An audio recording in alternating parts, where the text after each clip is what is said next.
Good morning dear students. आज के हमारे लेक्चर में मैं आपको बहुत ही गहरे समंदर में डुबा रहा हूँ और उसकी प्रैक्टिस करवा रहा हूँ। डियर स्टूडेंट्स, अगर आपको रेडॉक्स रिएक्शन में बहुत ही अच्छा परफॉर्मेंस दिखाना है तो आपको क्या करना पड़ेगा, ध्यान से मेरी बात सुनिएगा। अब तक मैंने जितने भी रिएक्शन करवाए हैं उस सभी रिएक्शंस की आपको ज़बरदस्त प्रैक्टिस करनी पड़ेगी। जब तक कि सभी रिएक्शन बिना देखे सॉल्व नहीं हो जाते हैं तब तक आपको ये बिल्कुल ही इसमें ग्रिप नहीं आएगी। मैं आपको ये बात लिख के बता देता हूँ। आपको क्या करना है, जितने भी रिएक्शंस मैंने करवाए उस सभी के सभी रिएक्शंस को आपको फिर से गिनना है। आपको देखे बिना सभी रिएक्शन गिनने आने चाहिए, तभी आप इसमें अच्छा परफॉर्मेंस किए हुए हैं वो हम मान सकते हैं, समझ सकते हैं। आप सभी के सभी रिएक्शन आपको फिर से करना है। चलिए, अभी मैं आपको गहरे सागर में यहाँ पर डुबो रहा हूँ। सभी इक्वेशन आज के मैं ही बैलेंस करवाऊंगा। वो चैलेंजिंग इक्वेशन मैंने आपको दिया था वो भी करवा रहा हूँ। चलिए देखिएगा, यहाँ पर कॉपर ये रहेगा +1, 2x - 2 = 0, ये वाला होगा -2 का। ओके, ये सल्फर रहेगा +6, ये ऑक्सीजन रहेगा -2, ये कॉपर रहेगा +2, ऑक्सीजन -2 स्पेक्टेटर, और ये सल्फर रहा +4। देखिए, फर्स्ट ऑफ ऑल हमने सभी के सभी ऑक्सीडेशन नंबर यहाँ पर लिख दिए हैं। चलिए फिर से मैं यहाँ पर इक्वेशन लिख रहा हूँ। क्या करने जा रहा हूँ देखिएगा। यहाँ पर हम देख सकते हैं सल्फर के 2 डिफरेंट ऑक्सीडेशन स्टेट है। एक -2 वाला सल्फर भी है और +6 वाला सल्फर भी है, और यहाँ पर सिर्फ +4 वाला सल्फर है। इसका मतलब क्या हुआ, यहाँ पर एक ही है और यहाँ पर 2 डिफरेंट है। तो जिस बाजू कम हो रहे हैं वही मॉलिक्यूल यहाँ पर फिर से ऐड करना है। जब हमने अगले लेक्चर्स में P4 ऐड किया था, Br2 ऐड किया था, Cl2 ऐड किया था, उसी तरीके से हम यहाँ पर SO2 ऐड कर रहे हैं। ऑक्सीडेशन स्टेट इसकी मैं फिर से लिख देता हूँ। +2, ये रहा +4, ये रहा +4। Okay, now we will give in a new way. Just see, here there are 2 different oxidation states are possible for sulfur. That's why we are adding SO2 on the right hand side.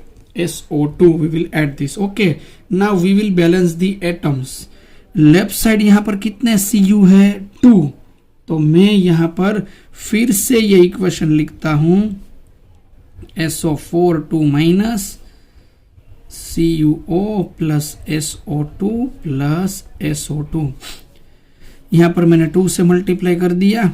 Sulphur एक दोनों side है, यहाँ पर भी sulphur के हम सामना sulphur से करेंगे, वो भी एक है।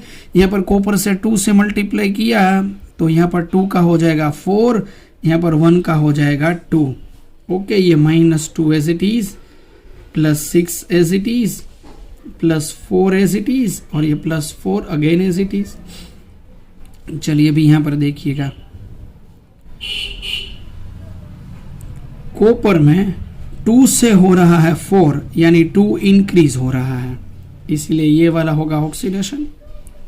यहाँ पर भी देखिए, सल्फर -2 में से हो रहा है +4, यानी ये 6 इंक्रीज हो रहा है, यानी ये भी ऑक्सीडेशन। और यहाँ पर इसको हम लेंगे, 6 में से हो रहा है 4, 2 हो रहा है डिक्रीज, यानी ये हो रहा है रिडक्शन। अभी क्या करेंगे, ये 6 इंक्रीज 2 इंक्रीज, यानी 8 इंक्रीज हो रहा है, 2 डिक्रीज हो रहा है। इसका मतलब इसको हम 4 से मल्टीप्लाई करेंगे ताकि दोनों 8 हो जाए। इन दोनों का एडिशन कर देना है। चलिए इसको 4 से मल्टीप्लाई करते हैं। फिर से यहाँ पर लिखते हैं 4SO4 2 - इसको तो मल्टीप्लाई नहीं करना है, ऐसे ही लिखना है। इसको भी मल्टीप्लाई नहीं करना है, ऐसे ही लिखना है। इसको 4 से मल्टीप्लाई करना है, यानी ये हो गया 4SO2। ओके, ये एसिडिक मीडियम यहाँ पर दिया हुआ है, तो हम सीधा ही ऑक्सीजन का बैलेंसिंग करते हैं। चलिए, एसिडिक मीडियम यानी सीधा ऑक्सीजन, 4 4 कितना हुआ 16। यहाँ पर 2 ऑक्सीजन 2 ऑक्सीजन 2 + 2 4 और 8 12 ऑक्सीजन हुए। 4 ऑक्सीजन कम हो रहे हैं राइट साइड, तो सीधा ही 4H2 ऐड कर दिया। हाइड्रोजन 4 2 8, यहाँ पर हो गया 8H+।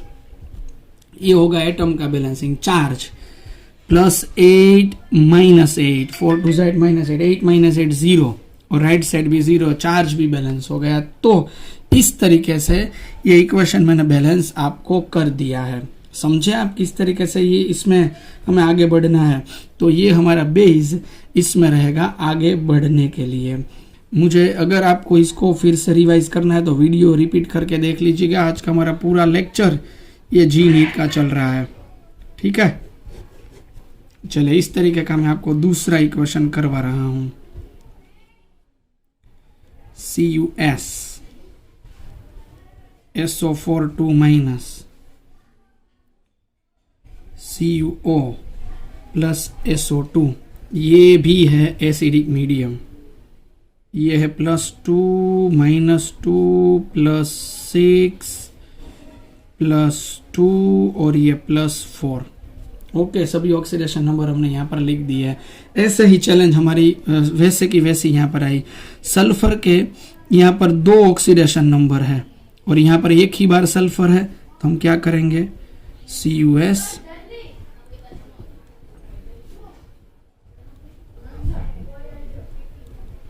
ये SO2 मैंने यहाँ पर फिर से ऐड कर दिया। देखिए ये SO2 यहाँ पर फिर से ऐड हो गया।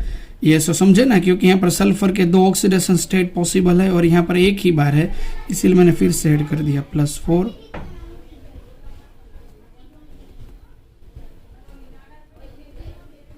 यहाँ पर कॉपर +2 है। कॉपर का ऑक्सीडेशन नंबर चेंज ही नहीं हो रहा है। देखिए वो स्पेक्टेटर आयन के तौर पर यहाँ पर कॉपर यहाँ पर मौजूद है, तो कोई बात नहीं, हम इसको बैलेंसिंग में नहीं ध्यान में लेंगे, वो अगर स्पेक्टेटर है तो। चलिए रिएक्शन डिसाइड करते हैं। -2 में से 4, यहाँ पर ये होगा 6 इंक्रीज, सो ये होगा ऑक्सीडेशन। ये यहाँ पर हो गया 6 में से 4 यानी रिडक्शन। चले बैलेंस करने के लिए क्या करेंगे, इसको हम 3 से मल्टीप्लाई करेंगे ना, तभी ये 6 हो जाएगा। चलिए फिर से यहाँ पर 3 से मल्टीप्लाई करते हैं। 3SO4 2-, इसको कुछ करना नहीं है, इसका भी कुछ करना नहीं है, इसको यहाँ पर 3SO2 हम करेंगे। चलिए एसिडिक मीडियम है तो सीधा ऑक्सीजन से शुरू करते हैं। 4 3 से कितना ऑक्सीजन हुए, यहाँ पर 12, यहाँ पर 3 2 6 +2 8 +1 9, 3 ऑक्सीजन कम हो रहा है राइट साइड। 3H2 ऐड कर दिए। हाइड्रोजन कितने हुए, 3 2 6, एसिडिक मीडियम है इसीलिए 6H+। चार्ज +6 -6, इस साइड 0 इस साइड 0, हो गया बैलेंस। तो इसको इस तरीके से बैलेंस करना। अगर आप चाहे तो सभी के सभी रूल इस तरीके से अच्छी तरीके से लिख के भी बैलेंस कर सकते हैं, जो मैं आपको समझा रहा हूं। तब ये लास्ट लेक्चर जब हमारा चल रहा है इसका, इसमें हम इस तरीके का सॉल्यूशन कर रहे हैं।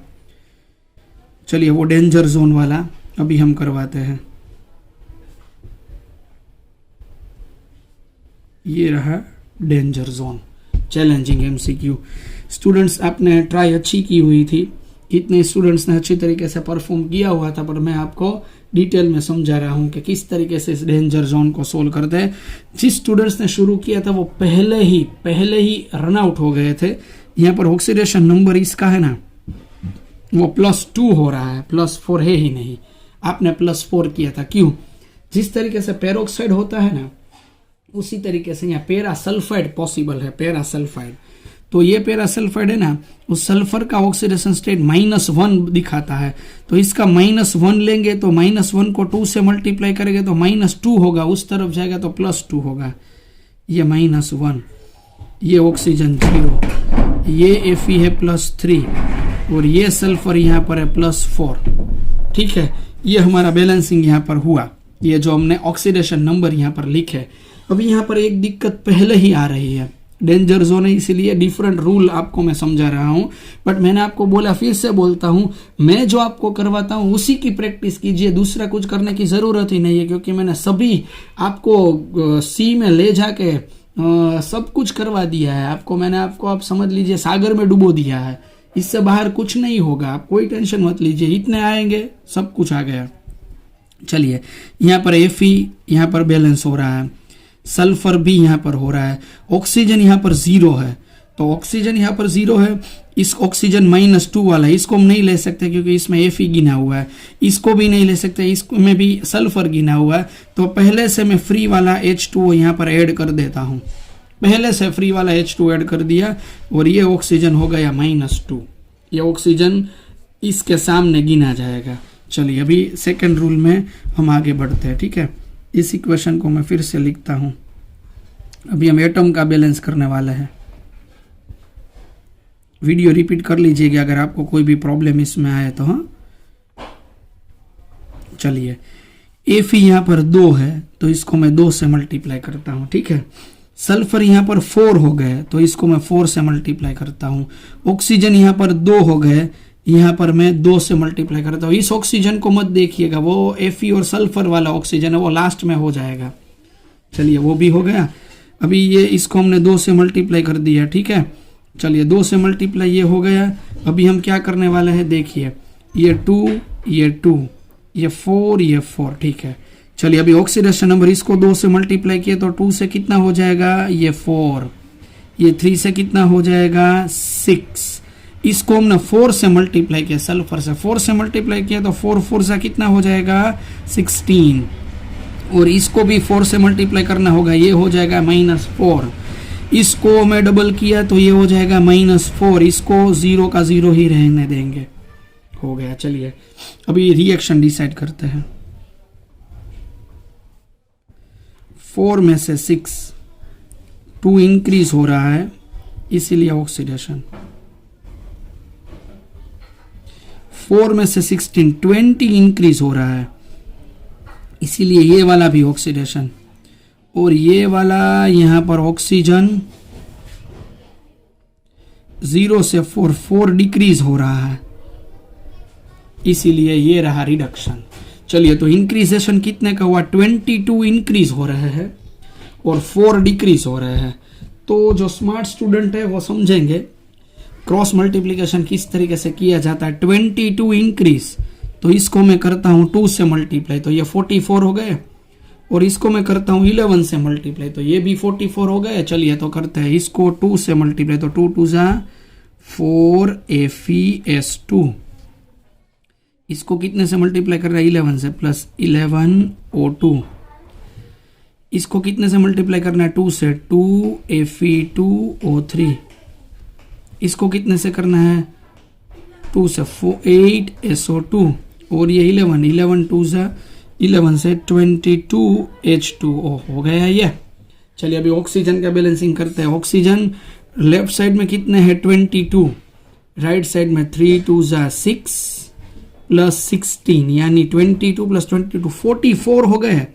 तो यहाँ पर 22 कम हो रहे हैं तो 22 H2 अगेन ऐड कर दीजिए, ये कर दिया तो देखिए यहाँ पर हाइड्रोजन 44 हो गए 44 हो गए, बट ये तो दोनों साइड से कैंसिल कर देंगे तो भी चलेगा। तो फाइनल इक्वेशन इस तरीके का भी हो सकता है, 11 O2 2 Fe2O3 प्लस 8 SO2, ये हो गया बैलेंस। डेंजर जोन में आपने कूदा दिया, डेंजर जोन में मैंने 3 स्टेप्स में बैलेंस कर दिया है।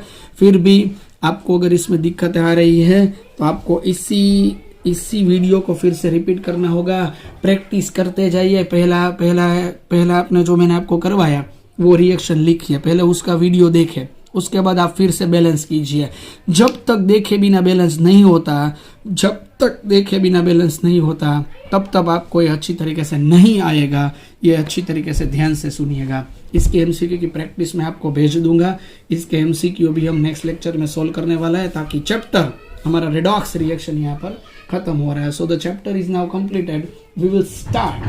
We will start the MCQs of this chapter from the next lecture. But before that, I will give you important MCQ list for the solution of this chapter. Then we will solve this. Okay, first do practice very well. Then we will solve this MCQ. Okay, so we will solve today's lecture and we will complete our lecture today.